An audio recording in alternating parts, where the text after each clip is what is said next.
if you want to pair a hearing device with your iPhone 17e, first we're gonna go to Settings. Over here in Settings, if you scroll down a little bit, then you should be able to find Accessibility. Next, in Accessibility, we need to find the Hearing Devices option.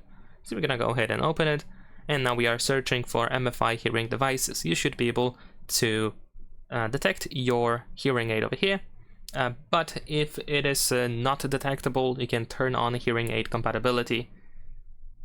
So there we go.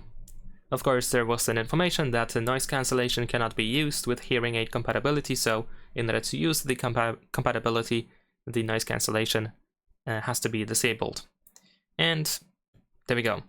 Of course, you can also check Bluetooth settings as well, so in case you cannot find your hearing device in that menu, you can just open Bluetooth and you can try to find it in here. So that's pretty much it. Leave a like and subscribe.